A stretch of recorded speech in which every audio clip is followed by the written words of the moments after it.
Very well. If you choose to play the leopard, I shall hunt you like a leopard.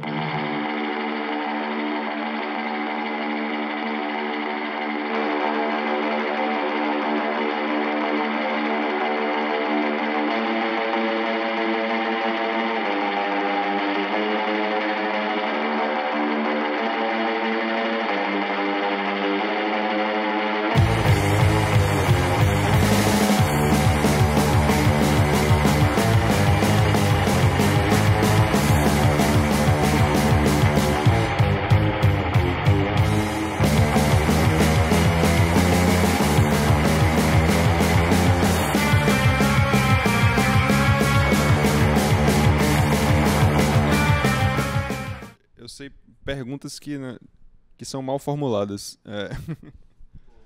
Tem eu gostava de fazer isso com meus alunos quando eu falava de falácia, assim. E aí eu perguntava para eles assim, responda, alguém se disponibiliza a responder com sim ou não? Só pode responder com sim ou não. E aí geralmente um aluno levantava a mão e aí eu dizia, responda com sim ou não. Você já parou de bater na sua mulher?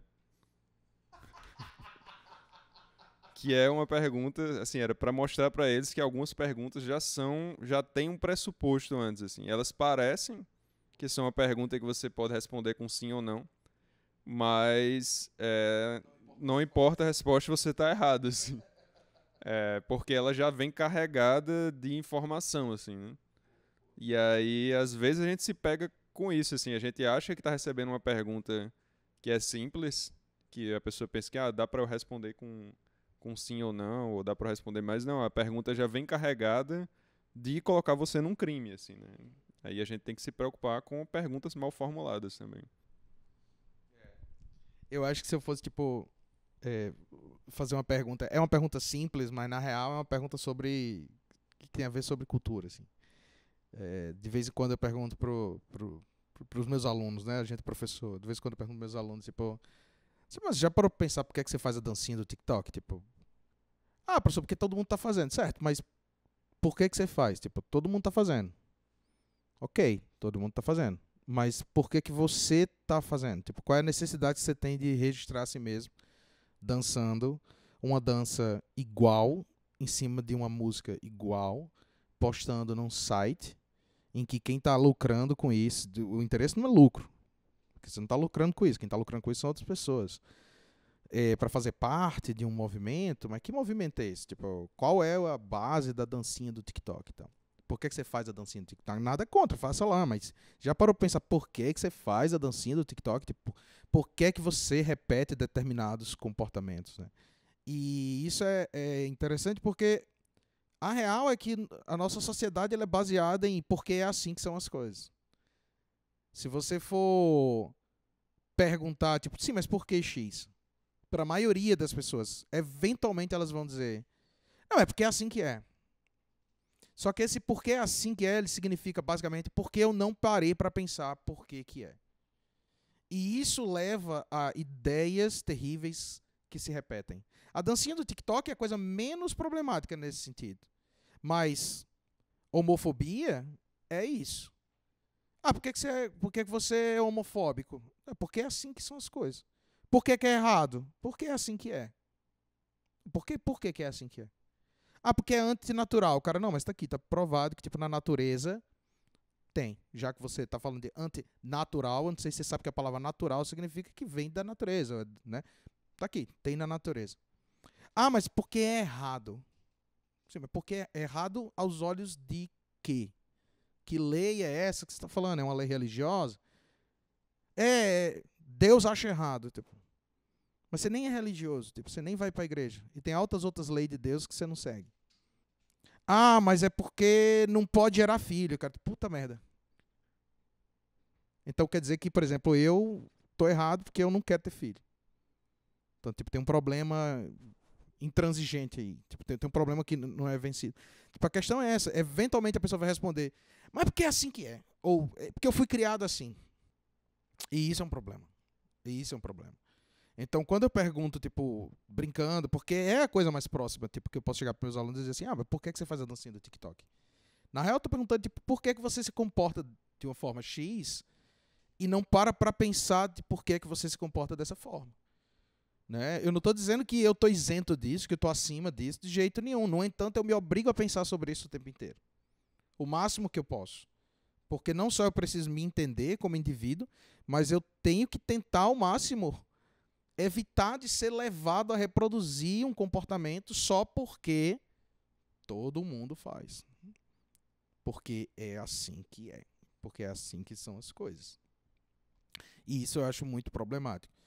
Parece, como eu disse, parece uma pergunta simples, mas hoje em dia ninguém se pergunta nada.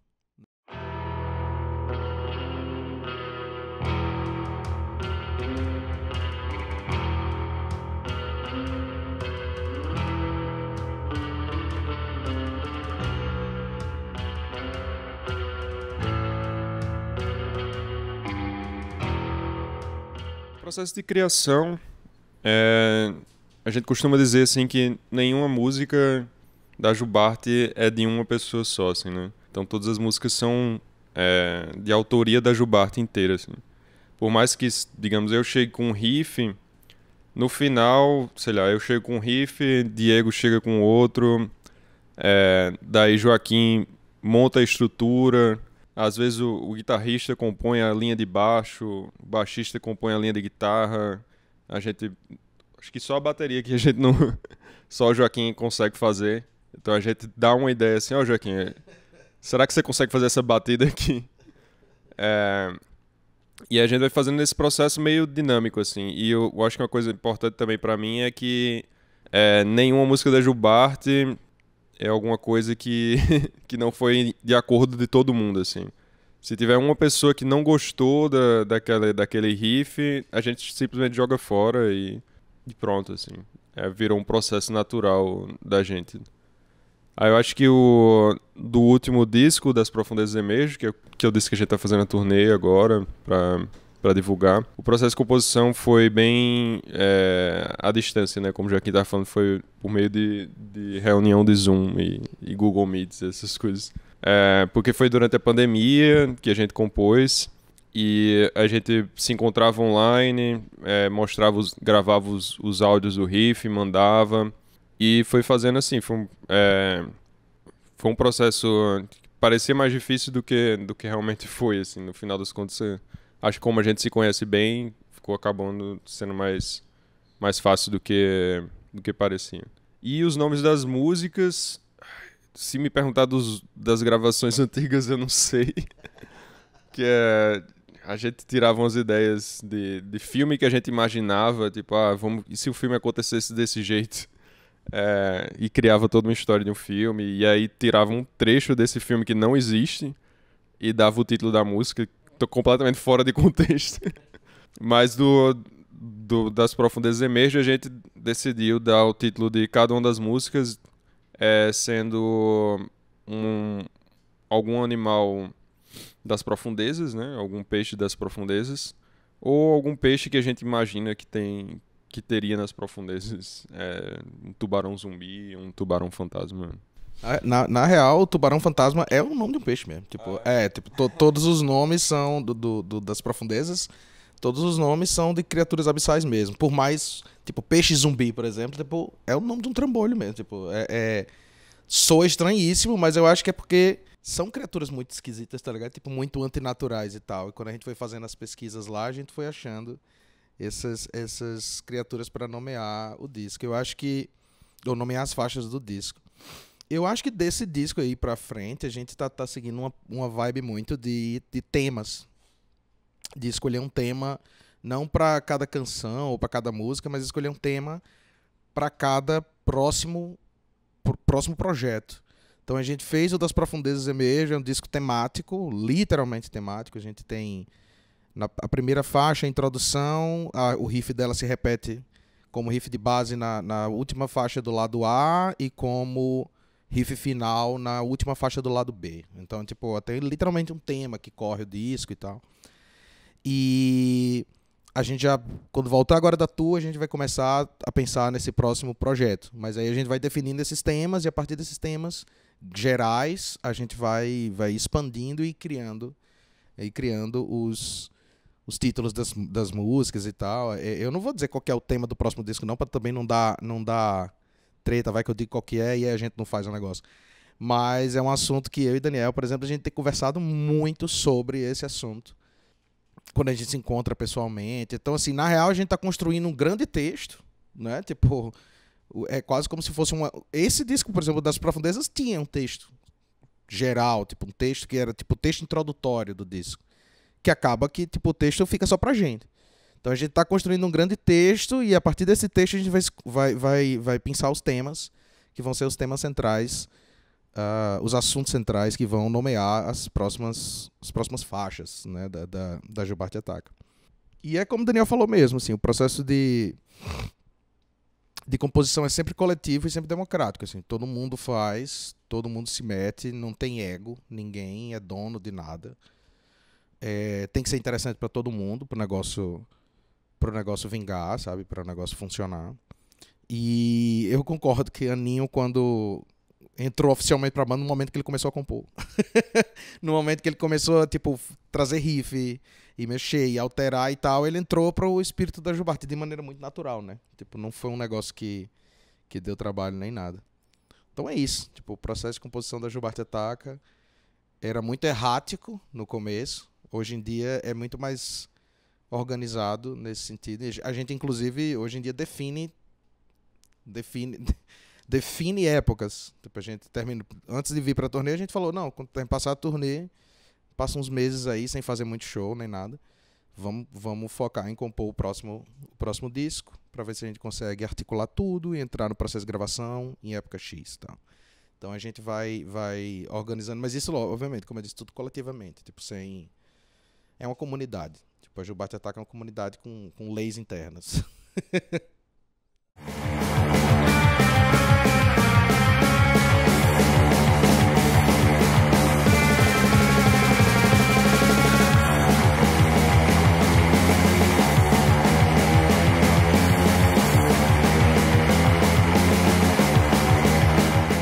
Totalmente, velho. Totalmente, assim, tipo... É como se cada membro da banda funciona numa frequência X. Tipo, cada um de nós tem um tipo de estrutura mental que a gente tenta, no fim das contas, a Jubarte é um recorte que atravessa essas frequências todas e aí você consegue ver, tipo, elas se articulando. Então, por exemplo, o Diego é um cara que toca... Diego, nosso guitarra, ele é um cara de formação... Ele vai ficar puto que eu falei isso, mas ele é um cara de formação, tipo, de música clássica. Ele tocava violão clássico e tal. Então, tipo, ele é um cara que pensa em estrutura. Tipo, pra ele, música é uma questão estrutural. Ele vai compondo e, a menos que ele entenda como funciona estruturalmente aquilo ali que ele tá compondo, ele não vai conseguir, tipo, fugir daquilo. Então, a visão de Diego nos dá forma, nos dá estrutura total. Já Dandan é o Orson Welles da melodia, assim. É, tipo, os acasos maravilhosos. É, tipo, o bicho vai na doideira, né, Dandan? Tipo... Eu vou deixar ele falar da parte dele e tal, mas pra mim é basicamente isso. É tipo, vixe, olha aí. Aninho é o nosso... É o baixista ideal, assim. Tipo, ele é o baixista punk rock. Ele é o cara que, se ele fizer duas notas e disser, essas são as duas notas, ele vai segurar essas duas notas e vai dar a cama da música 100%. Assim, e vai ficar perfeito, sabe? Tipo... A mão do homem é um triturador, assim, tipo, é um negócio incrível, assim. E, da minha parte, o que eu gosto de fazer é ver o que a galera fez, ver tipo, os caras chegam com riff, e tem uma linha de bateria que é, sei lá, a linha de bateria óbvia para aquele riff. Tipo, deve ser mais ou menos isso aqui. O que eu faço é... E se eu botasse esse riff... nesse outro ritmo? Tipo, eu pego outras referências que estão de fora até mesmo da surf music mesmo, assim, sabe? Tipo, eu tenho escutado muito, por exemplo, já faz muitos anos já. A coisa que eu mais escuto em casa é country e soul. E eu pretendo usar muita referência de linha de bateria de soul music, de funk, no próximo disco. Não que vá ser um disco de funk e de soul, não é. Não vai ser isso. Mas, quando eu trago essas linhas de bateria não ortodoxas, eu acabo, tipo, ajudando a reinventar os riffs, porque agora os riffs vão ter que ter uma outra cadência, vão ter que ter um outro ritmo, e isso permite fazer com que a Jubarte fique... O trambolho que já era original fique ainda mais original, porque na verdade tipo, é imprevisível, né? Mas fala aí, Dandan, sobre... O cara tá perguntando sobre acaso na música, eu acho que você é o cara ideal da banda pra falar sobre isso. Não, eu... Eu concordo, assim, que, pelo menos da minha parte, eu funciono mais no feeling da coisa, assim, né? De tentar escutar a coisa e ver qual o acaso funciona bem, assim. Então, pra mim, um ensaio bom de composição é um ensaio que eu fico repetindo a mesma coisa por muito tempo, assim, né? Se eu tiver a oportunidade de sentar nós 4 da banda e os 2 caras tocando 2 notas pra eu ficar tentando encontrar quais as notas são aquelas que se encaixam melhor, no tempo que se encaixa melhor, aí é o que funciona pra mim, assim. Então, a gente teve bastante música aqui, a gente teve essa oportunidade de gravar uma faixa de 9 minutos pra retirar daquilo de uns 30 segundos que ficaram bons, assim, né? E eu acho que eu funciono assim no geral na minha vida. Se eu tiver tempo pra testar coisas, é o que dá certo na minha vida. Infelizmente não é assim que o mundo funciona. As pessoas precisam de coisas imediatas. Mas o Joaquim tá correto com a descrição do resto dos outros caras da banda também.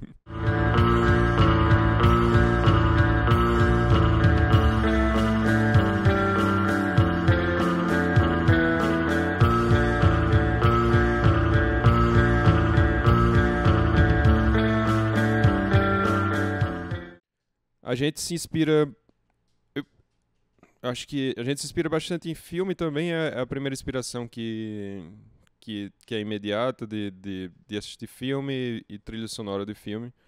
Porém, eu acho que cada um de nós, a gente procura consumir o máximo de cultura possível, assim, de literatura, de quadrinhos, de filosofia. E eu acho que essas coisas vão influenciando na hora de composição, justamente por causa disso, assim, que o Joaquim tinha falado também, de tipo, o Joaquim mencionou o caso, tipo, eu quero escutar esse riff e eu vou tentar botar nessa linha de bateria aqui que não é a esperada para aquele riff, assim, né? E eu acho que isso funciona no sentido de mudar o contexto da coisa, assim. Se a gente pega uma coisa e coloca num contexto diferente, você está criando uma coisa nova, assim.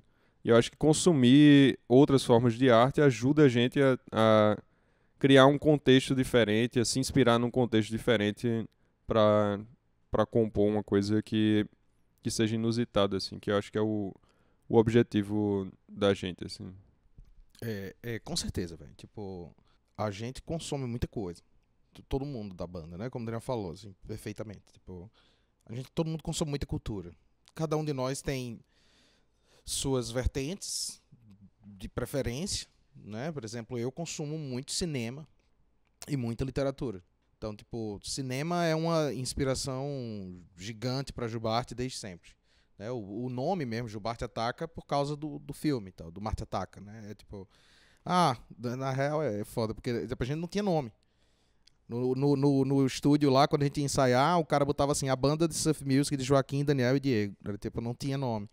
E aí a gente foi fazer o primeiro show e tinha que ter um nome. E o Diego falou, pô, a gente podia fazer algum trocadilho com o nome de filme e tal. Falei, massa, vamos botar tipo Jubarte Ataca. Massa. Legal. E aí ficou. Tipo, hoje em dia, quando eu escuto o nome, na real, eu nem penso no significado do nome. Pra mim é tipo Rogério. É um nome da banda. É tipo, ei, Rogério, chegou o Rogério. Tá? Tipo, é um nome de uma pessoa.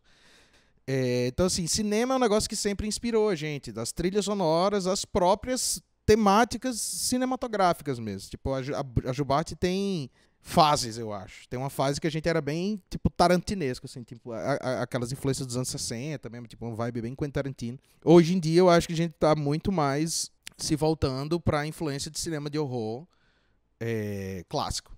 Então, tipo, eu acho que a gente tá voltando no tempo. Tipo, e quando eu olho pro Das Profundezas, Quando eu escuto o disco, pra mim ele é um disco de horror com sci-fi dos anos 60, assim, tipo, é tipo um filme dos anos 50, dos anos 60, de horror e sci-fi, sabe? Tipo, alguma coisa ali que a Hammer Films produziu, sabe? Tipo, é um tipo de trilha sonora pra aquilo lá.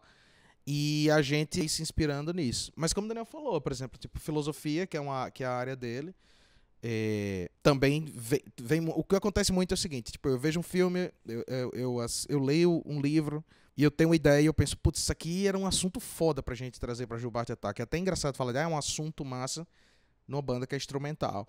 Mas na real são as vibes, né? Tipo, a música instrumental, ela não fala sobre nenhum assunto, mas ela representa ou expressa uma série de emoções, e emoções partem de ideias.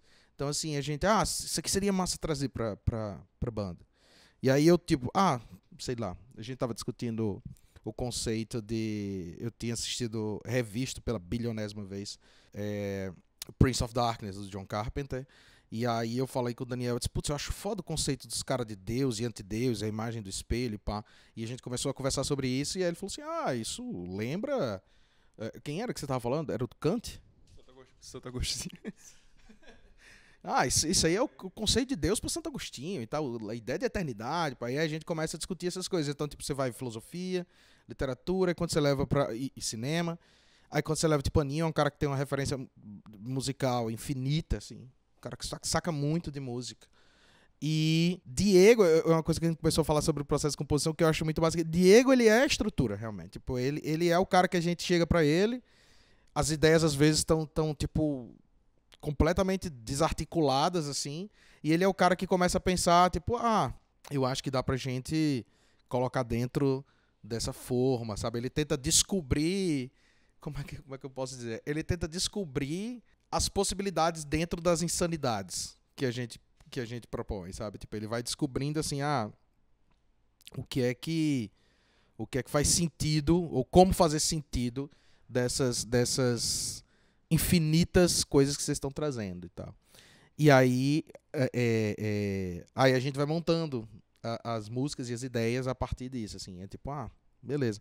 Tava lembrando aqui que tem uma faixa no Das Profundezas Emerjo, que eu lembro que ela não tinha guitarra base, ela só tinha a melodia central e tal, não tinha guitarra base. Que foi Dandan que compôs esse riff específico. E a gente não tava conseguindo achar a base. Tipo, Diego literalmente não estava conseguindo descobrir que notas faziam sentido naquela base. Tipo, alguma coisa tinha que fazer sentido. Porque o riff existia. Agora, o quê? Né? Aí eu lembro que ele... Tu lembra o que foi? Ele pegou, sei lá, tipo uma tabela de composição, de combinação de notas que o John Coltrane tinha criado. Era um trambolhista. John Coltrane era Miles Davis, né? E era um negócio, um monte de nota cruzada, assim. Aí ele foi descobrindo. Ele disse, não, pô, se é isso aqui que você tá fazendo, é essa nota aqui. Aí foi... tá. É isso aqui e tal. E enquanto ele não fizer essa centralização da estrutura, ele fica desesperado. Tipo, não. Não faz sentido e tal. E eu acho que isso vai também, vai muito também das influências. Tipo, quando a gente traz influências para dentro da banda, as coisas têm que fazer sentido dentro da banda. E Diego é um cara que ajuda muito a fazer essa significação.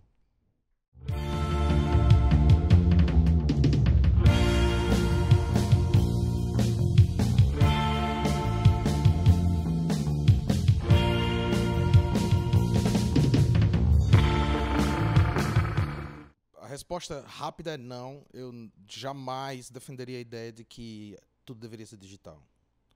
A mídia física é importantíssima. Importantíssima, velho.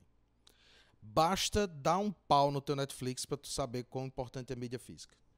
Basta cair na internet e só voltar no outro dia e você não ter como ter acesso aos seus arquivos digitais, aos seus streamings, pra você saber da importância da mídia física. Ela tá sempre lá. Se você mantiver ela corretamente, ela não vai desgastar, ela vai permanecer.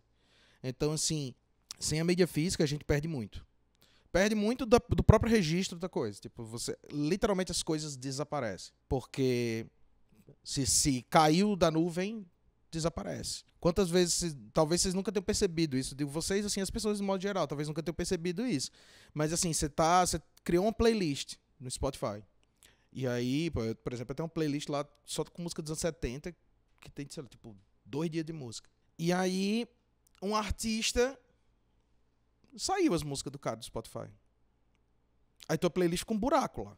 Às vezes as pessoas não percebem, porque hoje em dia existe um hábito tão radical de não prestar atenção no que você está fazendo, porque o streaming é consumido muitas vezes de forma completamente descartável, que você nem nota. Mas não é o caso, não é o meu caso, não é o caso da gente, assim, eu acho que talvez seja uma coisa geracional mesmo. A gente usa streaming como uma ou arquivos digitais como uma forma mais barata de consumir arte. Mas eu consumo um disco que saiu no Spotify da maneira, ou o mais próximo que eu consigo fazer de ter o disco físico. Tipo, eu paro pra ouvir, eu ouço o disco inteiro, eu não vou escutar, dar o play, This não sei quem, sabe? E dar o play e deixar rolar infinitamente lá. A rádio de fulano de tal. Tipo, eu não faço isso. Se eu escuto playlist, fui eu que montei. É outro esquema, assim. Então, digamos, teve aquele... foi o Neil Young, eu acho, que tirou tudo, né? Tipo, das plataformas e tal. Cara, se você não tiver físico, acabou. Você não vai escutar aquilo ali nunca mais. Ou você vai ter que catar em algum site de download e tal, que é uma coisa que a galera hoje em dia nem sabe mais usar, o que é extremamente perturbador pra mim, que a gente foi lá, desbravou a internet, pro pessoal não saber baixar um negócio do torrent hoje em dia, é meio perturbador. Mas sim, tipo, mídia física pra mim é fundamental nesse sentido, assim, é essencial da coisa, registra, tipo, permite que permaneça. Essa é uma coisa. A outra coisa é que a mídia física é experienciada de uma maneira diferente. Então você pensa, por exemplo, na experiência de ouvir um vinil, né? Pensando aí nesse nosso último lançamento, que sempre foi um sonho da banda. Tipo, a gente sempre quis lançar em vinil, lançar um disco. A experiência de ouvir um vinil, ela obrigatoriamente exige que você pare para ouvir o disco. Porque você vai ter que virar ao lado. Você vai ter que estar sentado ali do lado da vitrola. Você não pode botar o disco e ir fazer alguma outra coisa. Botar o disco e lavar a louça. Porque aí depois tu vai ter que parar para secar a mão, para correr lá, para também não sujar o disco. E aí virar o disco. Então você vai ter que parar para ouvir música. E a arte do disco é grande. Ela é robusta. Ela permite que você veja mais coisa, que você fique aprendendo lá, conhecendo os detalhes e tal. E, pô, se você tem o disco, você vai ouvir ele várias vezes. Porque você já investiu naquele objeto. Se você investir naquele objeto, você vai querer usufruir dele o máximo possível. No streaming, você dá um play, escuta uma vez o disco. Não era o que você esperava. E eu tô sendo bem otimista que alguém vai escutar um disco. Porque não se escuta disco, né? O cara escutar uma faixa lá. Não é o que você esperava, acabou, você vai embora. Mas se você comprou o disco, o vinil, ou o CD, você comprou. É igual uma vez eu vi um cara fazendo analogia com um jogo de videogame. Dizendo, tipo, por que a gente jogava tanto o mesmo jogo quando era criança e tal? Por que a gente jogou Sonic tantas vezes? Tipo, a gente já tinha zerado Sonic. Por que a gente continuava jogando Sonic tantas vezes? Porque o jogo de videogame era caro e a gente tinha Sonic. Então era o que tinha, a gente ia jogar. Só que aí você, porque era o que tem, você vai ficando super especialista naquilo. Porque você vai repetindo e conhecendo os detalhes e pá. A mesma coisa quando você consome qualquer forma de mídia física. Com relação a mercado em si, a ideia de tipo, como que é mais fácil ou mais difícil ganhar grana com isso? Eu juro pra você que eu não faço ideia.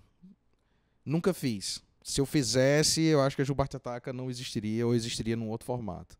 Não faço ideia. Jubarte Ataca sempre foi uma banda, apesar de...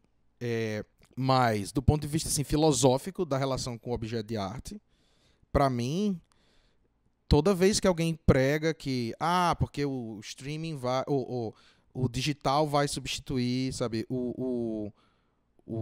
a internet vai substituir e tal, das duas coisas, eu acho que essa pessoa é muito apocalíptica, porque vem matando. Se você for ler sobre a história da literatura mesmo, por exemplo, o Humberto Eco escreve sobre isso. Ele fala assim, rapaz, desde que inventaram o livro, que vem matando o livro. Qualquer coisa, é o fim do livro. E aí ele vai dizer, não contem com o fim do livro. O livro nunca vai deixar de existir. É a mesma coisa, eu não acho que vá deixar de existir mídia física. O Blu-ray, o DVD, o VHS, o vinil, a cassete, eu não acho que vai deixar de existir. Agora, não vai ocupar mais o mesmo espaço que ocupava antes. Livro físico, tem gente que hoje em dia que não tem livro físico, de jeito nenhum. Tem gente que é o extremo oposto, que é o meu caso, por exemplo, que não tem Kindle, que não tem uma ferramenta de leitura que não seja papel. Quando eu preciso ler alguma coisa que eu não tenho em papel, eu leio por obrigação. Eu leio porque, sei lá, por causa do trabalho, alguma coisa assim, eu leio no computador. Mas eu não tenho o hábito. O Daniel já tem. E vão ter sempre pessoas que vão ser o meio a meio. Tipo, tu, né? Que tem uma biblioteca pessoal e tem o Kindle. Mas, assim, deixar de existir? Acho que não. E eu acho que o grande diferencial é as pessoas ainda se relacionam com o objeto da arte, o objeto de arte. Então, o cara que compra o vinil da gente, tem o cara que compra o vinil porque ele tem uma vitrola, e o cara escuta música no bolachão, essa é a forma dele de consumir música. Tem a galera que compra o disco como objeto, porque acha bonito, assim, puta, muito lindo e tal, não sei o que, tipo, é como se você comprasse um quadro, né, como objeto. E vai escutar no Spotify, mas tem o objeto lá, tipo, sem problema, normal. Eu acho que, assim, você tá ressignificando a sua relação com o objeto de arte. Tem gente que tem o livro físico, mas não lê no papel, lê no Kindle, mas quer ter o livro físico como uma representação da sua eu sempre falo que biblioteca para mim é tipo é uma representação mental. Tipo, eu compro o livro que eu já li. Tipo, por que eu vou ler de novo? Talvez. Mas eu quero ter o livro. Por quê? Porque para eu olhar para a estante e dizer, isso aqui, minha cabeça é isso aqui. Tipo, isso aqui sou eu, né? Então a nossa relação com o objeto de arte permite que essas mídias, infinitas formas de mídias, permaneçam existindo. E eu espero, de verdade, eu espero que continue assim. Eu consigo ver a gente, 10 anos à frente, ainda lançando as duas coisas, né? O material físico, seja em vinil, CD, e o material digital também. Eu acho que o que muda é aquilo que Joaquim falou, assim, que muda a experiência de consumir o objeto de arte, assim, né?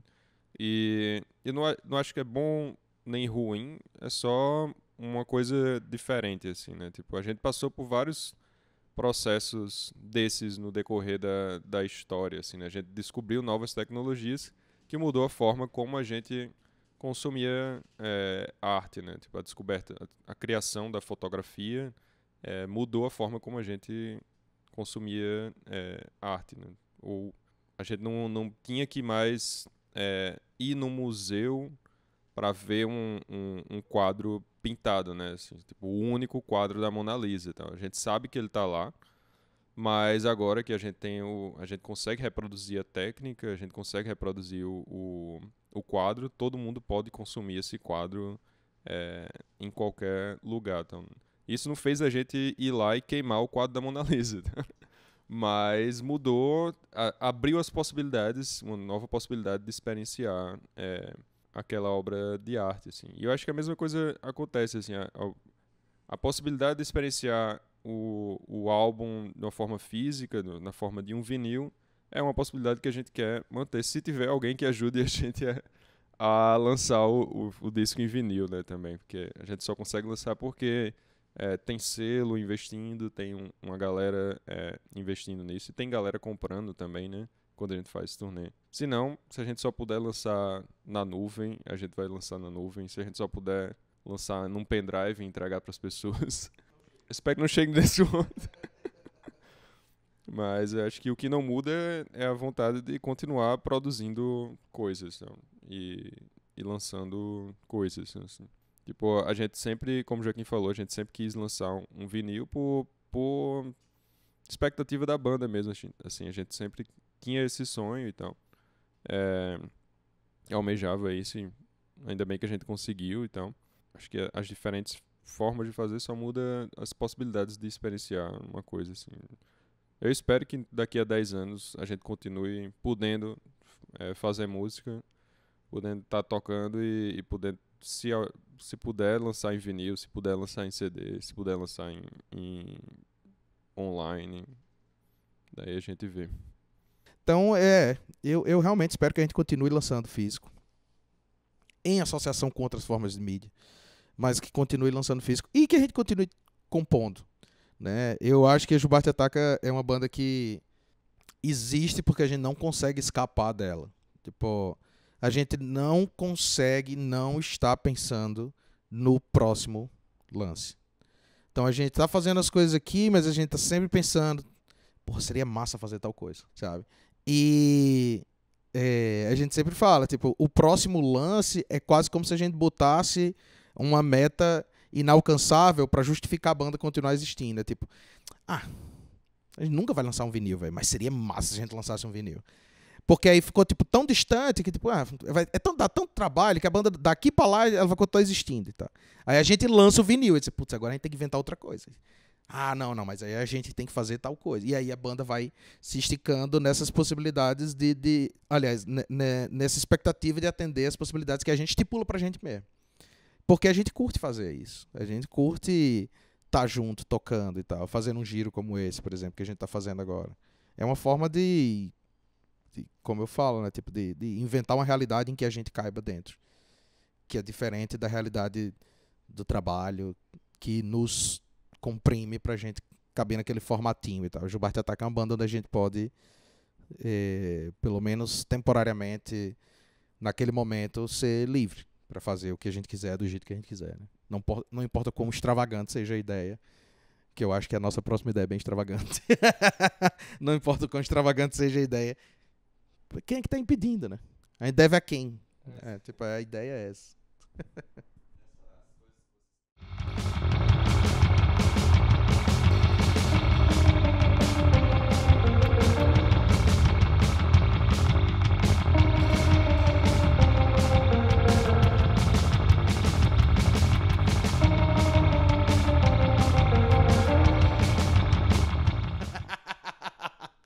Três coisas. Mídia física. Nossa, velho. Nossa, vamos lá. Tá. Eu vou tentar pensar, tipo, num livro, num disco e num filme. Porque aí eu atendo uma de cada das mídias físicas e tudo mais. Vinil, eu sei que o vinil que eu salvaria, sem sombra de dúvidas, eu tenho um disco de vinil da banda marcial da Marinha de Pernambuco, tocando marchas. Mas é porque o avô da gente ele era fuzileiro naval e ele era da banda. Então esse disco, o meu avô tá tocando prato nesse disco e tal. E tem ele lá na capa, assim. Tá todo carcomido, era da minha avó, veio pra mim. Ainda roda. Tá sujo, pá, tem uns ruidinhos, mas ainda roda, normal, 100%. Não pula nenhuma faixa.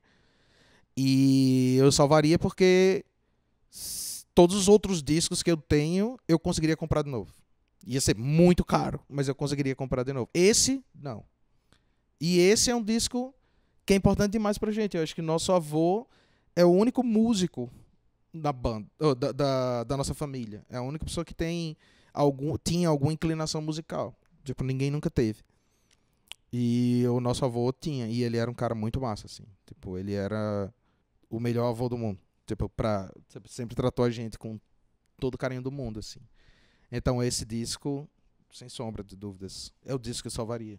Não é um disco que eu escuto o tempo inteiro, mas é que ele tem essas outras questões associadas a ele.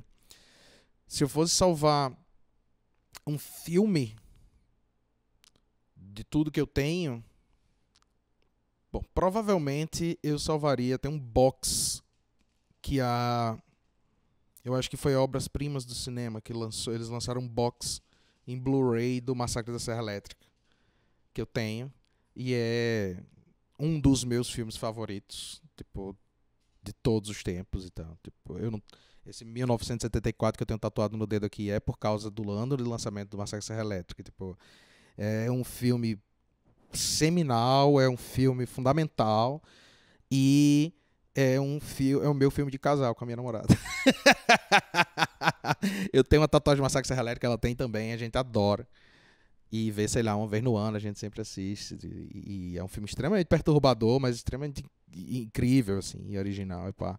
Eu acho que se eu fosse salvar algo dos meus DVDs e Blu-rays, eu acho que eu salvaria esse Blu-ray aí. E de livro... Não por nada, não que não fosse possível, por exemplo, não tem nada a ver com raridade nem nada, não. A questão do livro aqui é uma questão puramente de escolha puramente pessoal, mas eu provavelmente salvaria A Arte de Produzir Efeitos Sem Causa, do Lourenço Mutarelli, que é um romance que ele lançou. E minha pesquisa de doutorado foi sobre o Mutarelli, sobre os romances dele. Eu adoro os romances dele, esse em particular eu acho fantástico, assim, tipo, ridiculamente fantástico, assim, eu acho genial. E é um romance muito pessoal pra mim também, tipo, é um romance que significa muito pra minha pessoa, tipo, eu leio e tem muita coisa que ele discute com a qual são coisas que me perturbam também, pessoalmente. Então, de toda a obra do Mutarelli, se eu fosse ter que salvar um, não que tenham outros livros, que os outros livros sejam insignificantes, mas porque você está me obrigando a viver essa situação desse incêndio hipotético, A Arte de Produzir Efeitos Sem Causa, eu acho que seria o livro que eu salvaria. Eu não sei, eu vou focar em coisas que eu sei que são únicas pra mim, né? Tem um livro do Zafon, chama Marina, que assim, foi o presente que a minha esposa me deu, foi o primeiro presente que ela me deu, então esse eu salvaria. Eu não pensei em tipo 3 coisas, um filme, um livro. Tem um outro livro também que é uma história bem estranha que eu tenho um livro do Bertrand Russell que chama Porque Eu Não Sou Cristão, que foi assinado por uma outra filósofa que não é ele, foi uma filósofa britânica, Susan Hack, que eu encontrei ela num evento e eu só tinha esse livro da LPM que eu tinha comprado. Eu falei, ó, tu autografa o livro do Bertrand Russell pra mim. Aí ela disse que autografava com muita honra e é um livro que eu tenho, que esse eu também eu salvaria. E o vinil seria Das Profundezas Emerge, da Jubarte Ataca. Obviamente.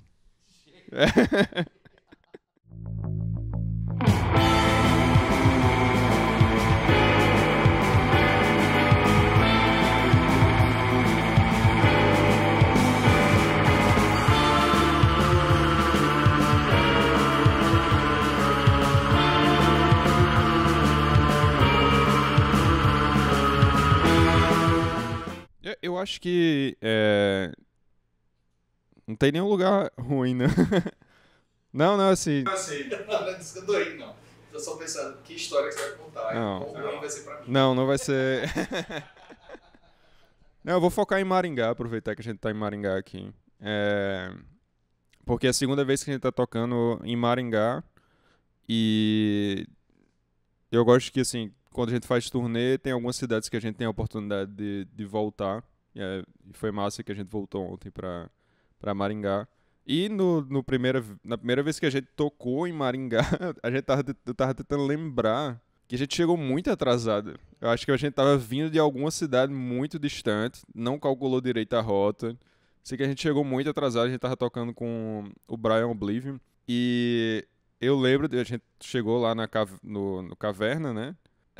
E os caras estavam, depois eles falaram, eles estavam enrolando o show deles pra esperar a gente chegar, assim, ó. Acho que se pá, eles já estavam repetindo música que eles já tocaram.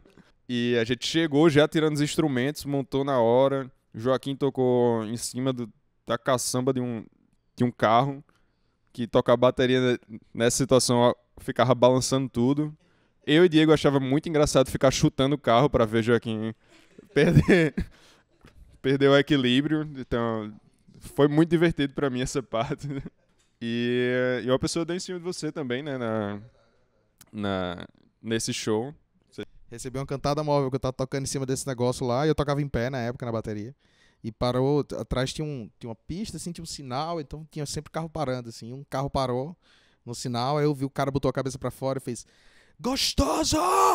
E eu só, tipo, no meio da música, eu tocando, eu só virei, tipo, valeu, irmão, e tal. Depois eu vou falar com os caras, tipo, pô, meu irmão, chega a dar uma melhorada, assim, né? Chega a dar um boost, assim, no ânimo do cara. Que, porra, velho, eu achei que eu tava só a bagaça, mas, pô, o cara sentiu o ímpeto de gritar gostoso, velho. Tipo, gostou! E foi intenso, assim, gostoso! Aí eu falei, puta, foi massa, velho. Foi foda, esse dia foi foda. Não, esse dia teve várias histórias legais. Porque também tava eu e Diego, e aí uma mulher veio do nada, assim, E Joaquim tava conversando com outro cara. Um cara, eu acho que era daqui de Maringá também. Essa mulher chegou pra ele, Diego, e falou: pô, tem muito cara gato aqui, né? Aí ficou eu e Diego achando um negócio estranho. Será que ela tá falando da gente? Que ela tá dando em cima da gente? Aí ela imediatamente falou: esse gostoso aqui. E apontou pro cara que Joaquim tava conversando, assim, por exemplo. E aí eu acho que ela olhou pra eu e Diego e pensou: não, vou comentar com esses dois caras o quanto esse cara aqui é gostoso e tal. E o cara realmente era um cara muito atraente e tal. E a gente falou: realmente, porra, o bichão tá bem gostoso e tal, o cara aí. E a gente notou que Joaquim tava conversando com esse cara e o cara tava sendo muito simpático. E tava falando de Natal. E o cara tava falando, tipo, pô, Natal é muito bonito e tal. Eu gostei muito de visitar Natal. E Joaquim começou a sentar o pau em Natal por algum motivo. Porque quando você sabe, quando você é da cidade, você só nota as coisas ruins, né? E Joaquim começando a descascar e o cara tentando elogiar ainda Natal. E a gente teve que chegar pra Joaquim e dizer: ó, Joaquim, se acalma aí, pô, o cara tá sendo legal. O cara é gostoso também. E tá tentando elogiar a nossa cidade, então. Como eu falei, eu tava esperando pra ver o quão ruim ia ser pra mim a história, né? Ainda bem que você cortou aquela outra lá. Então, tipo, dizer assim uma cidade específica é difícil, porque tipo, tem muitos rolês que foram históricos pra banda, assim, muitos esquemas que foram marcantes pra banda. Mas eu vou falar tipo de dois shows assim que foram muito significativos. Aliás, melhor dizendo, eu vou falar tipo de um rolê que acontecerá em breve e de um que foi tipo histórico pra gente. Tipo, quando a gente tocou em BH no primeiro Campeonato Mineiro de Surf, na 15ª edição, foi incrível. Incrível, assim. Tipo, todas as bandas, primeiro que é o festival que a gente montou a banda pra tocar. Tipo, né? Quando a gente montou a banda, a gente fez, pô, se um dia a gente tocasse no campeonato, a gente podia acabar a banda já, que já tinha feito tudo que precisava fazer. Aquela história das coisas que a gente almeja, né? Exatamente. A gente sempre coloca esses, tipo, não, vamos tocar no campeonato, tipo, jamais, né? Aí, tipo, rolou, né? Eventualmente rolou e tal. Quando a gente tocou lá, nesse ano em particular, tipo, as bandas, foi assim, a nata da nata da nata da nata da nata da cena. Então era todo mundo que era tipo, a gente era brother e admirava, ou a gente admirava à distância, mas assim, era só banda que a gente pirava. E foi um rolê, assim, sobrenatural, assim, tipo, os shows que a gente viu, as noites lá na obra, as bandas, puta, foi Mullet Monster Mafia, Retrofoguetes no mesmo festival, né? Gasolines, tipo, tudo na mesma festa, assim. E todas as bandas ficavam no mesmo hotel. Então todo mundo acordava e tomava café da manhã, todo mundo junto. E dali do café da manhã, acabavam formando-se grupos que não eram as bandas. Era tipo um cara dessa banda, um cara daquela, um cara daquela, um cara daquela, que normalmente era tipo um cara da Bahia, um cara do Rio Grande do Norte, um cara do Rio de Janeiro, um maluco de São Paulo, pra fazer coisas na cidade. Porque, tipo, um cara tem mais interesse em culinária e descobria que o batera da outra banda também tinha, porque se ficou trocando ideia lá. Então, assim, isso fomentou as relações com as bandas de uma maneira muito fantástica.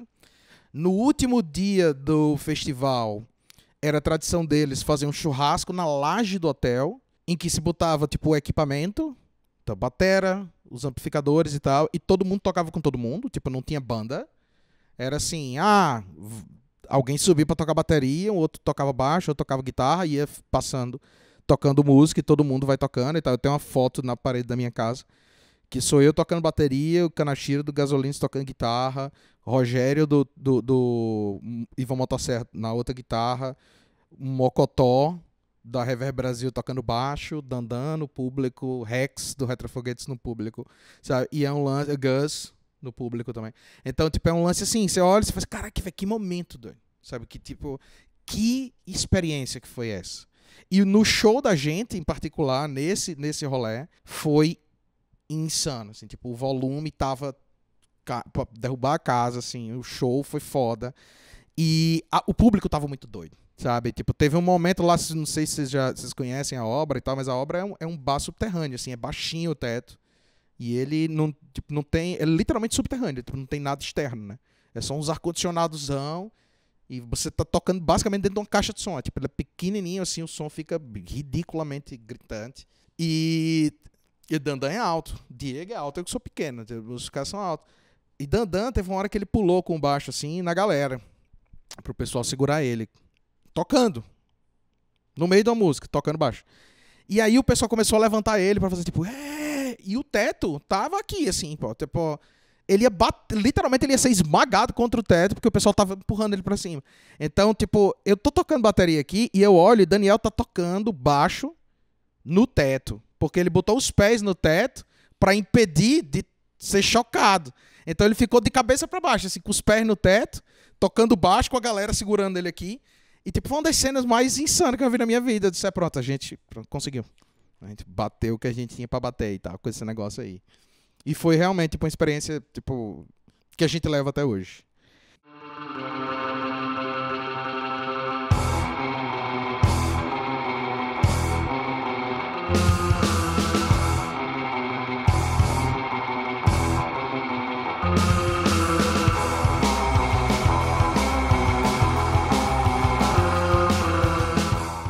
Saca aí. Em turnê não tem muito, não. Eu acho que o máximo que teve na turnê...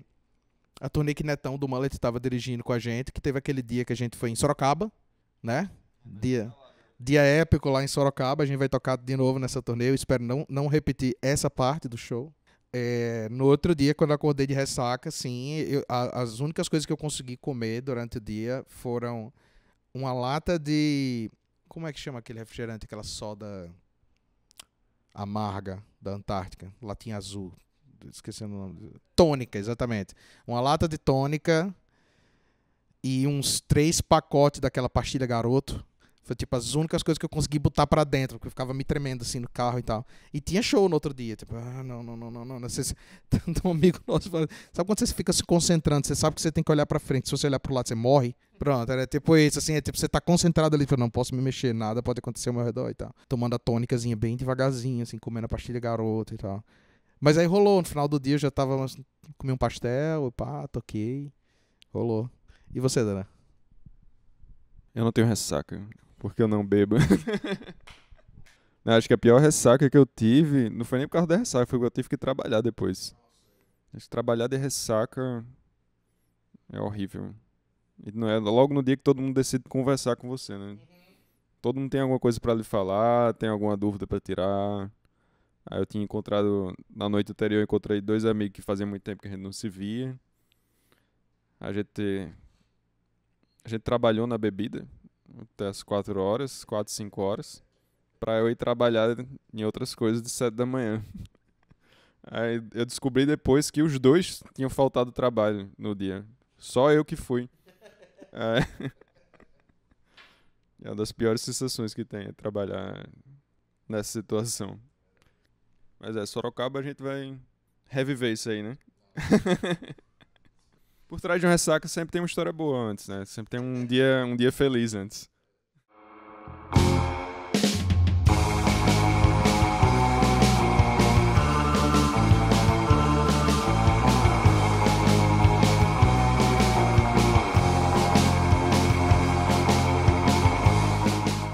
Boa. Não, eu acho que, assim, no sentido quase literal que pode dizer da frase, tipo, eu tenho muito interesse pelo mar, pela distância do mar e acho que admirar a imensidão, o conceito do mar e a ideia também de almejar alcançar lugares distantes e distintos, lugares que a pessoa não conhece. Então, que eu acho que acaba, se eu puder fazer alguma metáfora em cima de Herman Melville, é o que acaba expandindo a gente interiormente também. Assim, né? A ideia de buscar conhecer lugares novos acaba fazendo você abrir a sua própria concepção sobre a forma como você entende o mundo, né? Não sei se eu quero me prolongar nessa... Eu realmente acho que, tipo, eu não tenho nenhum interesse em repetição. Dizendo de outra forma, repetição é um lugar de paz pra mim, rotina é um lugar de paz pra mim. Tipo, eu sou um cara muito caseiro. Meu dia tem que começar do mesmo jeito. Tipo, eu faço tudo sempre do mesmo jeito, tá? Tipo, eu acordo no mesmo horário, eu cumpro minhas rotinas e tudo mais. É um lugar de paz pra mim. Ok? Isso aí é o que eu gosto de viver no dia a dia. Agora, quando a gente pensa no processo criativo, no processo de criação, pra mim não tem nenhum interesse em repetição. Tipo, eu não tenho nenhum interesse em retornar às mesmas praias. Na Jubarte Ataca a gente sempre procura ir para onde antes a gente não foi. Preferencialmente, se for uma coisa que inicialmente a gente mesmo se veta, se a gente disser, pô, seria foda fazer isso, pena que a gente não consegue, tá? Tipo, se houver esse sentimento de impossibilidade, melhor. Porque pode ser que a gente não consiga fazer o que a gente imaginava que faria, mas a gente vai fazer uma versão daquilo. E essa versão daquilo vai ser muito original, porque vai ser nascida dessa tentativa. É tipo o Ramones tentando soar como Beatles e depois soando como Ramones. Sabe? É tipo... ao tentar fazer algo, talvez no processo de não conseguir fazer aquilo, você consiga fazer uma outra coisa. Então a gente adora isso na Jubarte. Adora isso. Tipo... Não há, literalmente não há nenhum interesse em retornar. Tipo, em voltar e... vamos fazer um negócio mais parecido com o que a gente fazia antes e tal. Não tem. Na verdade, a busca é a eterna busca do próximo troço. Tipo, o que é que a gente vai fazer agora? O que é que a gente não fez? O que é que pareceria completamente absurdo que a gente fizesse e que a gente pode fazer? Porque tem uma coisa que fazer música independente permite é você não deve nada a ninguém. Você faz o que você quiser, do jeito que você quiser. Se não tem uma gravadora dizendo, não, mas vocês têm uma imagem a zelar e tal. Tipo, não, a gente não tem imagem a zelar nenhuma. Só com nós mesmos. Tipo, é o que a gente quiser fazer do jeito que a gente quiser fazer. Então, essa coisa do desbravar o desconhecido é o que motiva a banda.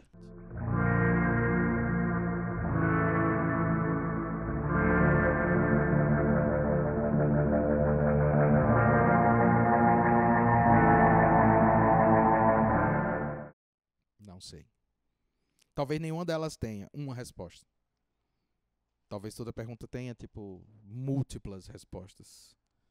Talvez alguma vá ser certa pra você. Eu sei que tem coisas que são, pelo menos, a meu ver, são coisas equivocadas, são erros. Existem respostas erradas. Eu não sei se existe uma resposta certa. Eu achei que eu tinha dado um exemplo de uma pergunta que, que não tinha uma resposta. Não, mas eu acho que é importante a gente refletir sobre as perguntas, assim, também. Sobre o que é que aquela pergunta pressupõe quando, tipo assim, se eu respondesse essa pergunta, o que é que eu estaria fazendo, né? Porque tem vários tipos de pergunta de porquê, pergunta de como, né? Se eu pergunto como, blá blá blá, eu estou perguntando por algum método, assim, né? Como é que eu chego no shopping? Então, essa pergunta está pressupondo que a resposta correta para ela seria através de dar um método, um guia de como você sair daqui até lá, né? E aí eu acho que a gente tem que tratar as perguntas dessa forma, assim, né? Não, uma vez que a gente recebe uma pergunta, a gente não deveria, obviamente, no dia a dia a gente vai receber perguntas que a gente tem que responder imediatamente. Mas perguntas mais profundas a gente deveria tomar um certo tempo para refletir, primeiro em como responder elas, né? O que é que uma boa resposta para aquela pergunta, o que é uma pergunta, o que é uma resposta relevante para aquela pergunta. Eu trabalhei bastante tempo dando aula em ensino fundamental e médio, assim, né? E aí eu costumava catalogar as respostas erradas, as diferentes tipos de respostas erradas a uma pergunta que eu colocava, assim, né? E uma das principais para mim é uma resposta irrelevante para a pergunta, né? O cara perguntava assim, que é materialismo dialético para Marx, e o menino tinha decorado a data que Marx nasceu e a data que Marx morreu, e colocava lá na resposta, Marx nasceu no ano tal e tal. E aí eu dizia que era errado. E aí ele dizia, não, mas não é verdade. Eu disse, não, é verdade, mas é irrelevante para a pergunta. Né? Eu fico surpreso que você decorou isso, mas mas é uma resposta irrelevante. E aí ele ia querer dizer, não, mas se é verdade, eu tenho que ganhar pelo menos meio ponto. Assim. Aí começava toda uma discussão. E eu acho que tem formas diferentes de responder errado uma pergunta. Assim. Eu lembrei agora, tipo, tem formas maravilhosas, assim, de acertar, de errar acertando, tá? Tipo, uma vez eu e meu irmão, eu e Daniel, a gente elaborou uma prova pra nossa irmã, ela tava fazendo faculdade de geografia na época, e ela fez, faça a prova aí pra mim, pelo amor de Deus, e era pro estágio dela. E aí a gente colocou, tipo, geografia física. Vamos colocar uma pergunta bem fácil, tá? Quantos satélites naturais tem a Terra? 1, 100, 1000, 1 milhão. Todo mundo errou, tirando um cara que marcou. Aí ele escreveu do lado, ele não precisava escrever nada, era só pra marcar. Aí ele escreveu do lado, a Via Láctea. Então, Clara chegou pra gente e fez, o que é que eu faço com isso? Eu disse, você ignora o que ele escreveu. Não é pra escrever. Pergunta de marcar, ele marcou certo. Se ele acha que é a Via Láctea, aí é loucura da cabeça dele. Mas ele marcou certo, deu ponto, pelo amor de Deus. Pra pelo menos alguém ter acertado essa pergunta. Mas eu acho maravilhoso. Até hoje eu acho massa a arrogância do cara dizer assim, a Via Láctea, óbvio. É bom demais, velho. É bom demais. Mr. Rainsford, God made some men poets. Some he made kings, some beggars. Me he made a hunter.